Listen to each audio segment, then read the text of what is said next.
Me emër të Allahut, mëshirues dhe përdlimtar i madh. Goditja e tmeshme e Kiameti. Xhemimi i tmeshëm është një prej emrave të ditës së Kiametit. Ajo do të jetë një ditë e tmeshme për krijesat, prandaj dhe i lartësuari, për të treguar rëndësinë dhe madhështinë e kësaj dite, thotë, ajo është xhemimi i tmeshëm. Çfarë është xhemimi i tmeshëm? E kur mund ta dish ti se ç'është xhemimi i tmeshëm?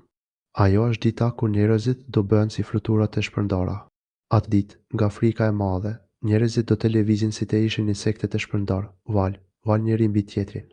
El Ferash, siç thuhet në këtë ajet, janë fluturat e natës, të cilat lëvizin në mënyrë të shpejtë, duke u përplasur me njëra tjetrën, pa ditur nga drejtua.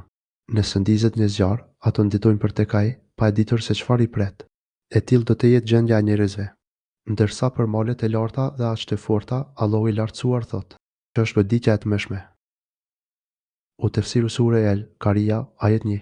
Kush të tregon ty për goditjen e tmeshme?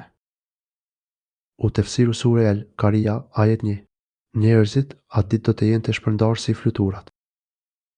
U tefsiru sure El Karia, ajet 1. Kurse malet, si lesh i shprishur. Dhe malet do të bëhen si lesh i shprishur. Malet do të bëhen si lesh i shprishur, i cili fluturon tutje nëse fryn qoftë edhe një erë e lehtë. Në një ajet tjetër, i lartësuari thotë, dhe ditën, kur do t'i fryhet suri do t'u hyjë lemëria atyre që janë në qiell dhe atyre që janë në tokë, përveç atyre që do Allahu dhe të gjithë do të vinë para atij të përulur. I sheh malet dhe mendon se ato janë të palëvizshme. Por, ato lëvizin siç lëvizin ret. Ky është krijimi i Allahut, që e ka përkryer çdo gjë. Ai e di mirë gjithçka që bëni ju. Nemë 87. Me pas, malet kthehen në pluhur, i cili shpërndahet në ajër, dhe kështu nuk mbetet me asgjë prej maleve. Atë ditë do të vendoset peshorja e drejtë për veprat e robërve, të cilët do të ndahen në dy grupe, të lumturit dhe të dëshpëruarit. Atij njeriut, veprat e mira të cilët rëndojnë e peshoj. Ai që do ta ketë të rënë peshën e veprave të tij. Të mira do të bëjnë një jetë të kënaqshme, ndërsa ai që do ta ketë të lehtë peshën e veprave të tij të mira, do të qëndrojë përgjithmonë në uner. Atyre që do t'u peshojnë më shumë veprat e mira se veprat e këqija, atyre do t'u jepet një jetë e kënaqshme dhe e pasosur në xhenet. Ndërsa për ata të cilët nuk do të kenë as veprat e mira sa të fshin veprat e këqija, do të jetë zjarri vend qëndrimi i tyre, një nga emrat e të cilit është edhe Hawiye. Zjarri do të jetë i përhershëm për ta, sepse kur nuk kanë për t'u larguar nga ai vend. Disa kanë thënë se kuptimi i këtij ajeti është, ata do të hidhen me kokë poshtë në zjarr.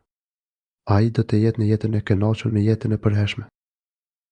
U tefsiru sure El Karia, ajet 6. E atij njeriu, veprat e mira të cilët nuk rëndojnë në peshoj. U tefsiru sure El Karia, ajet 6.